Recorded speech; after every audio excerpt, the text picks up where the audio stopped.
Here we go. Here we go. Hey. Finally decided. Hey. Did you really mean what you said when you told me you gave your life to Christ? Hey. 'Cause I'm just saying, Hey. Come on. that's incredible. I'm so glad you called me. It's the best choice you ever could make. Finally decided to get yourself together. Hey. By His grace, word by His grace. Finally decided.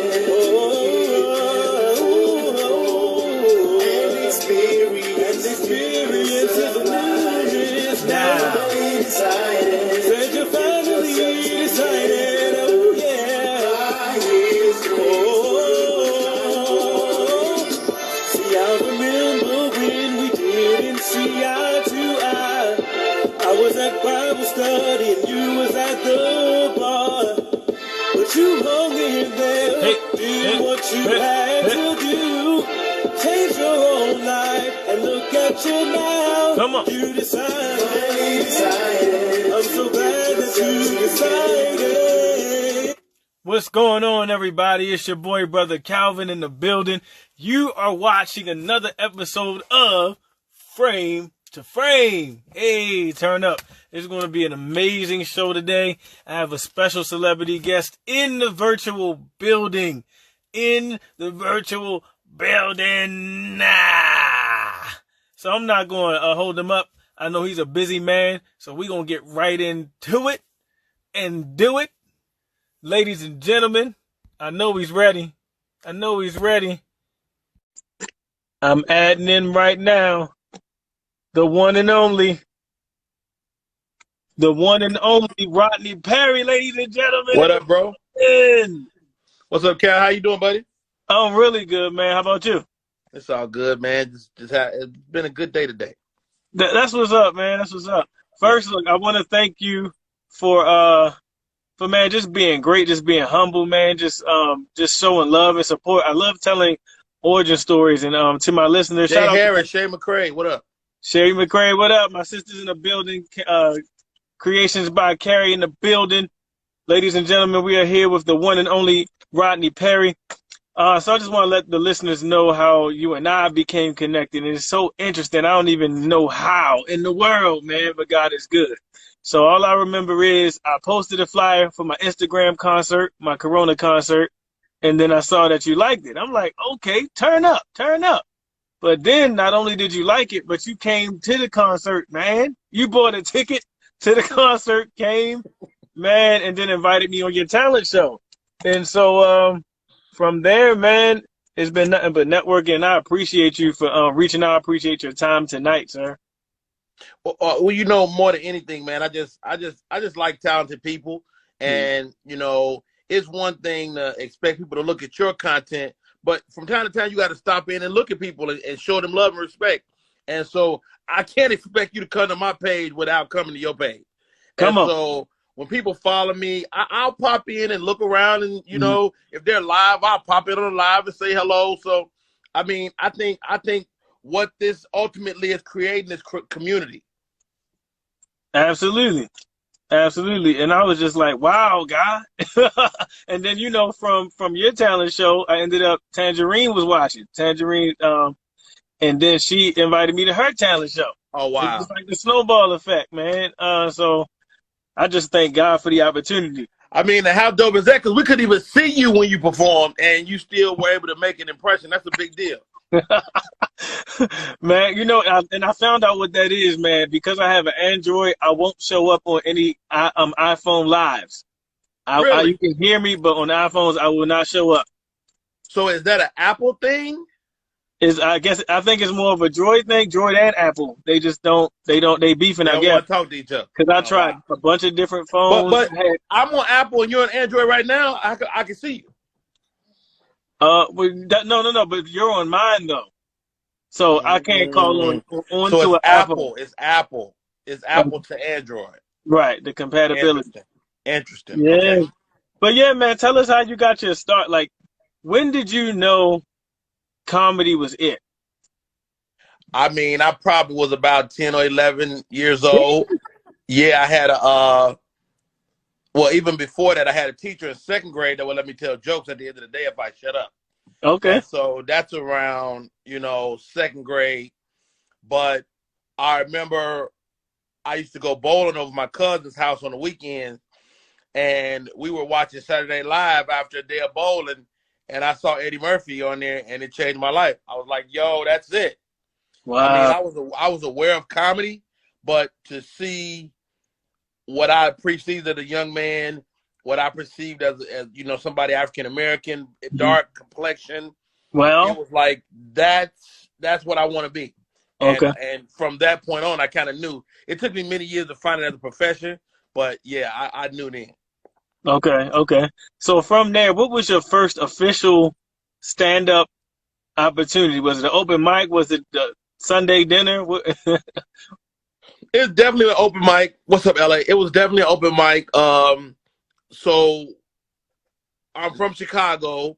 We left Chicago like my sophomore year of high school.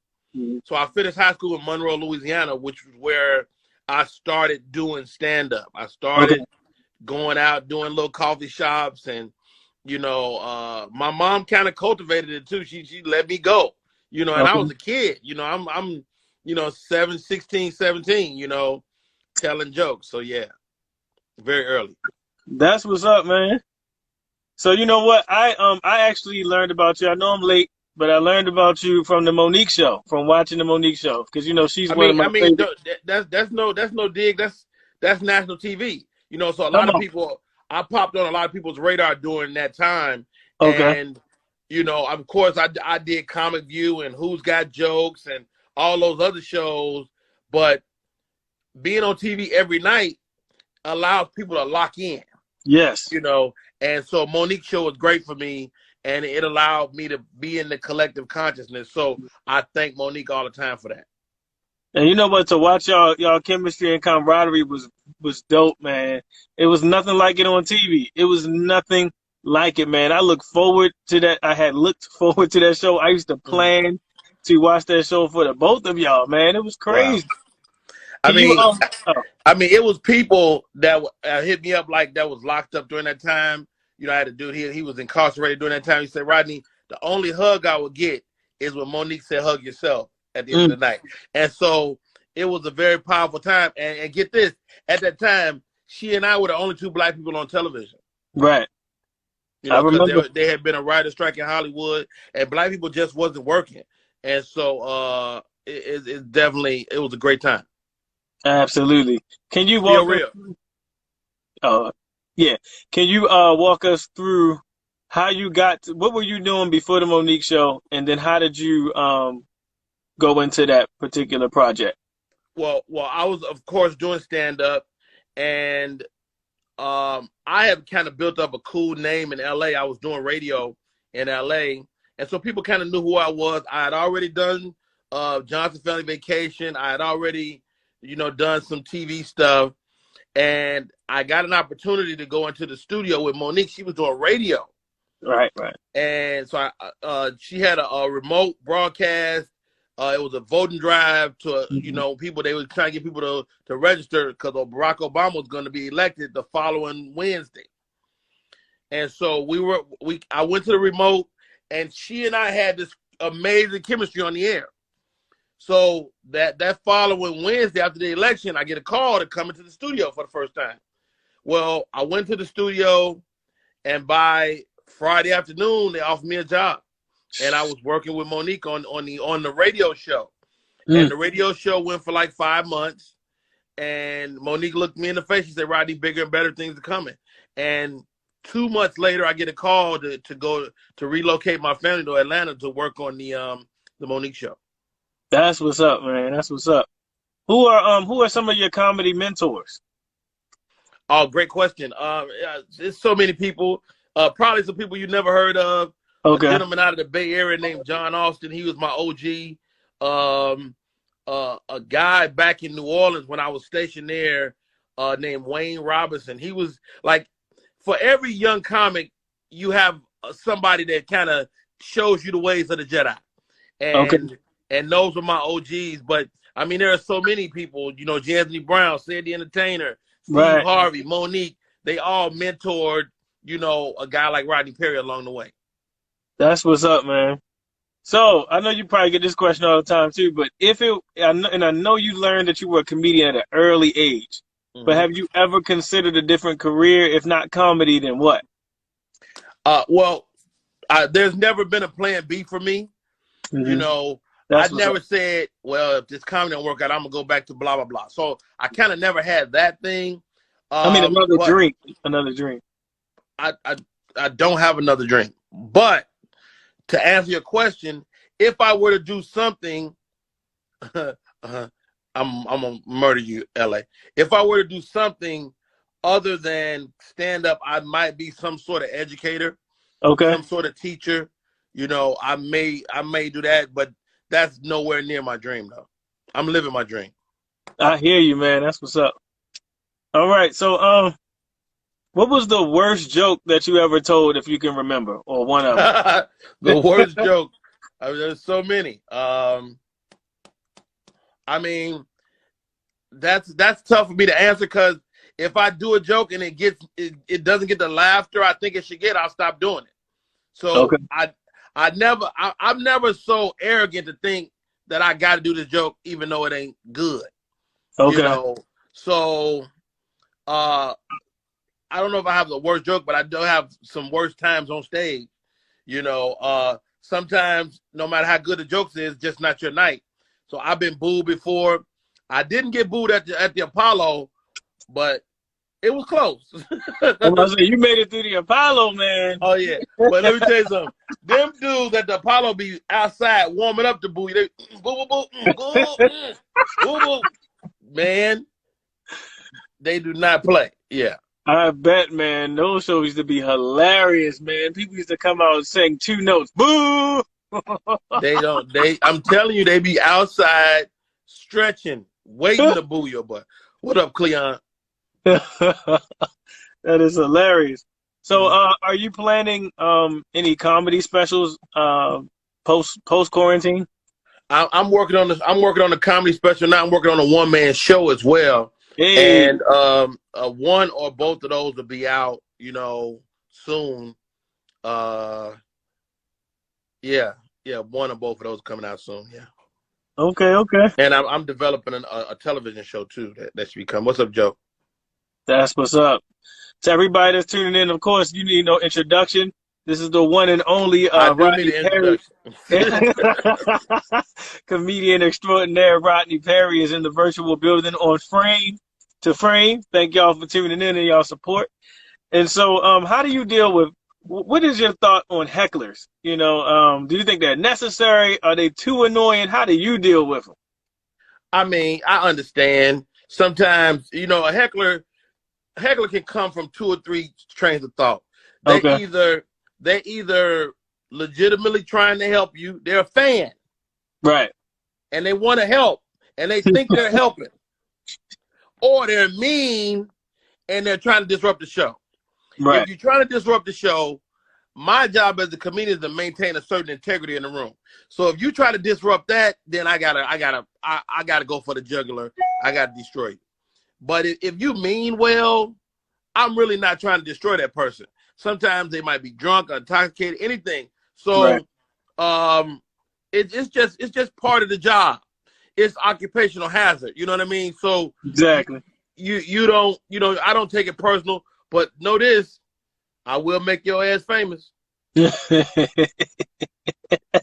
you want to, you want to. All right now. All right. So post quarantine, the Rodney Perry national or world comedy tour. Who's on your lineup? If you had to throw it out right now. If I was a big star and I could take whoever I wanted in the world with me, is that what you're asking me? I'm just saying after quarantine, if you were to do a comedy tour, and yes, you could take anyone you wanted. Uh, myself and a few guys are actually planning a tour. We call it the Grown Man Tour. Rodney Perry, Steve Brown, Big Sean, and Marvin Hunter. They're all my friends. They're all people I enjoy being around. Okay. I think J.J. Williamson is slated to rock with us as well on that. I mean, I got so many people that I like and I love in this game, in this business.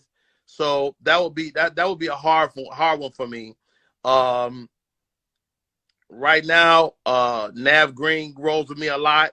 Okay. I enjoy traveling with him. He's a cool guy. He's funny. I will probably want a girl that I like comedically to rock. You know, Nav Green, a funny lady, and I don't know, maybe one other person. Okay. Okay. Maybe a vet that deserves a shot. You know, somebody like Joe Blunt or something. My buddy out of Detroit. Yeah. Okay. Keitra Long. Keitra, you rocking with your boy? Boom. There it goes. Going on, everybody? All right. So, what was one of the biggest lessons you've learned since in the comedy game? I mean, I learned so many lessons, man. 4 years ago, almost 4 years ago, I had a stroke. Oh, and wow. I think I learned my biggest life lesson during that time. And it kind of relates to my comedy in terms of, you know, when I had a stroke, I was reduced to a guy. I had to learn how to walk again and use my left side. Mm-hmm. And during that time, I had conversations with God, and I'm like, yo, what do I need to learn from this? And he's like, what do you want right now?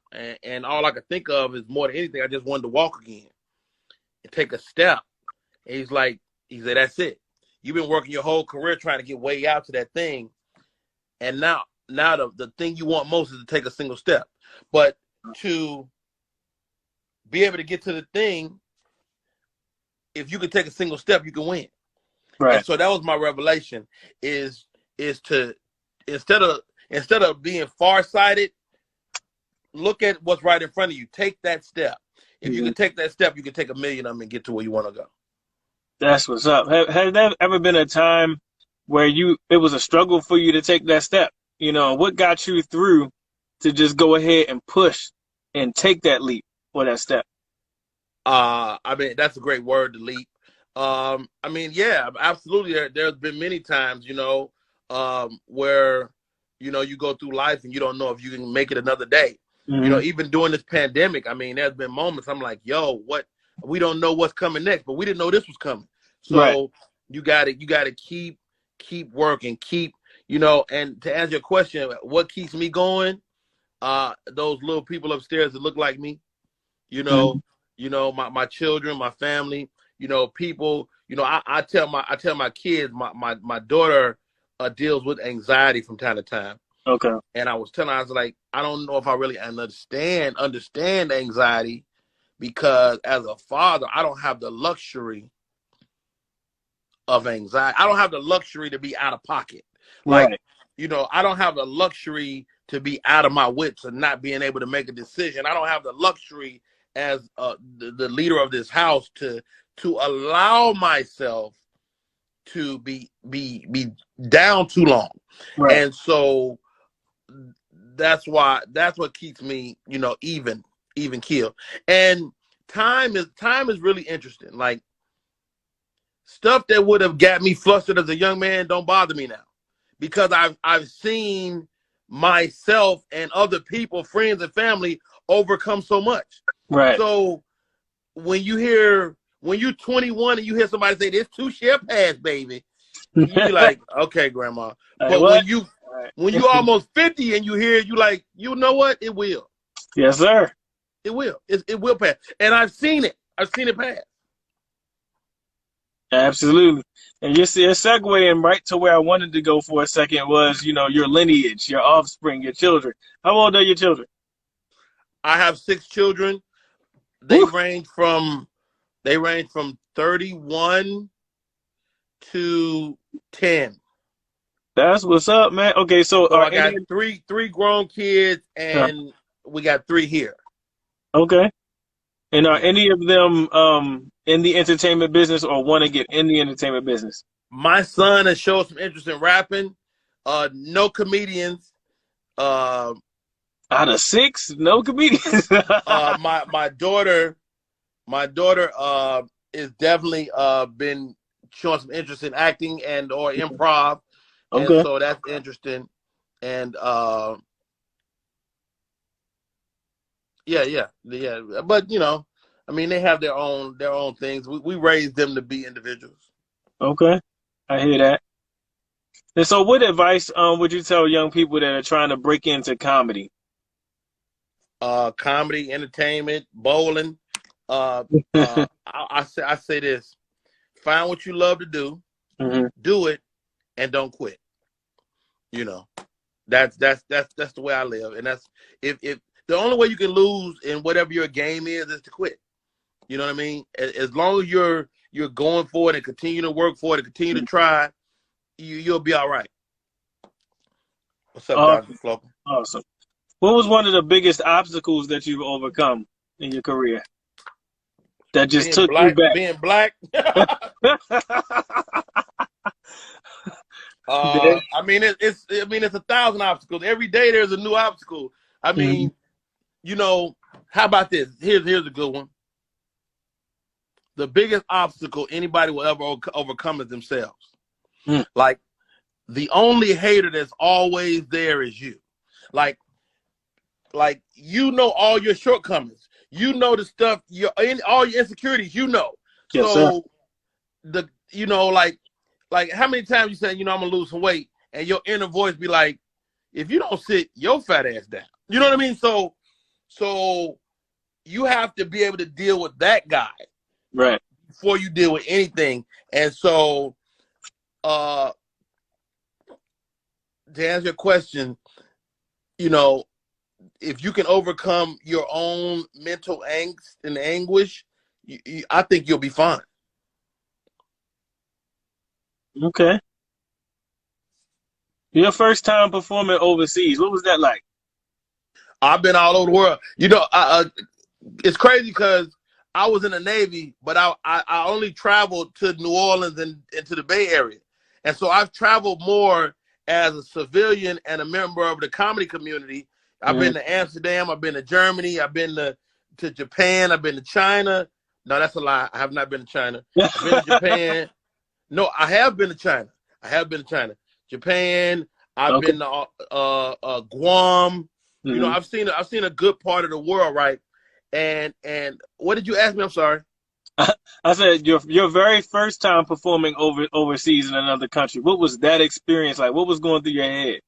I mean, I would have to like it. It would have been my trip to Amsterdam, Okay. because most of my trips overseas has been to work for military people, which are actually Americans, and so you don't have to learn the language. You just speak it to Americans.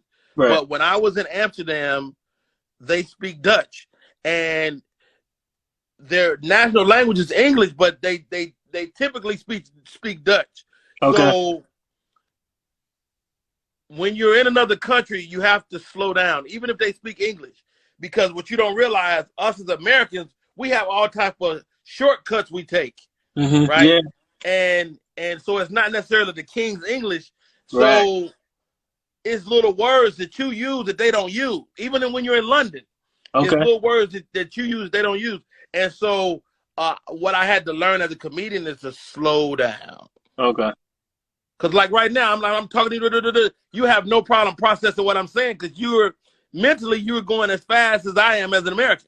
Right. But if I was talking to somebody from Holland or somebody from London, I would need to be way more deliberate, Okay. and really be more clear, with my comedy and everything.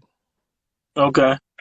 So I got a lot of riddle type of questions for you, just trying to get Shoot 'em. a different type of interview. So if you were to do your I believe it was on Comedy Central where they do the roast, Uh-huh. and you got to choose the lineup. Let's just say 10. Who you got that you want A to come lot of people. and you know That for roasting me, roasting you? first of all, I would never have a roast of Oh, you oh myself. you wouldn't. No, I mean Hell no, I don't like if people they talking invite about you. me. No, they I invite you. don't Oh, you like would say people no. talking about me. Okay. I don't like people talking about me. I don't want. You can't roast me. I don't like that. Okay. But if I had to, I would have my closest friends: David Arnold, Chris Spencer, Joey Wells.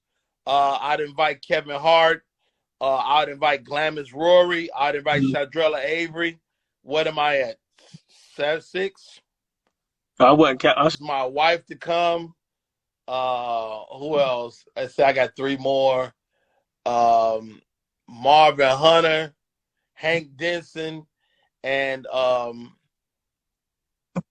somebody to represent my family, like my brothers, one of my brothers, or my sister. Okay, okay. That's a good lineup. That's a good lineup. So, what was how was your transition from going to stand up to TV? Was it difficult? What was that like?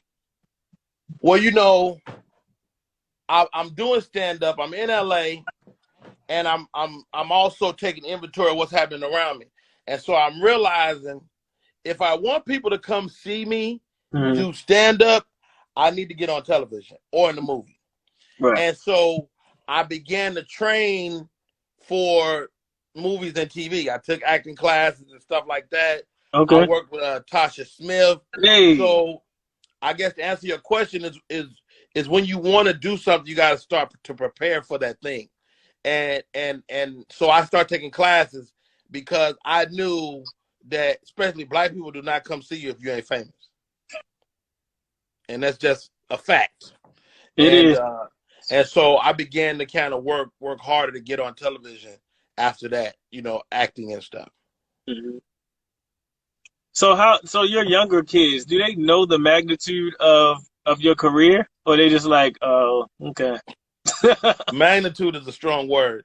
They know, but it's part of their life, you know. Like you know, they be like, "Daddy, why that man looking at you?" You know, they know. You know that I stop and take pictures sometime. They know that people, you know, are interested. You know, but it's kind of a part of our life. So you know, you take the picture and keep it moving, or you stop and shake a hand and keep it moving. So even my little daughter, she kind of gets it. And what I've had to learn over the years is that I try not to let who Rodney Perry is overshadow my children. So like there was a time with my daughter, it was her sweet 16, and they were weird. Everybody was weird around the house, and I'm like, "What's wrong?"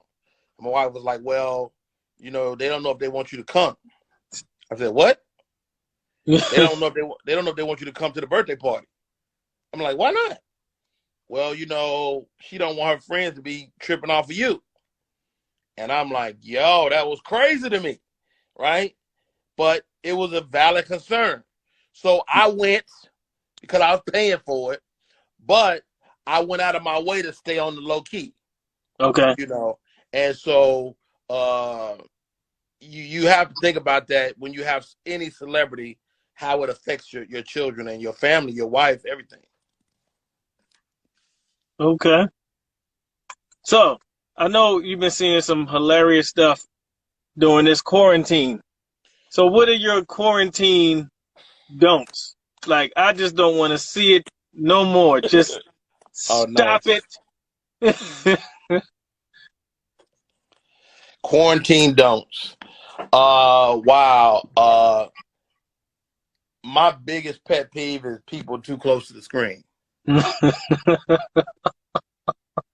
I tell you, I see a grown ass man trying to figure this shit out, trying to read his screen, that gets on my nerves.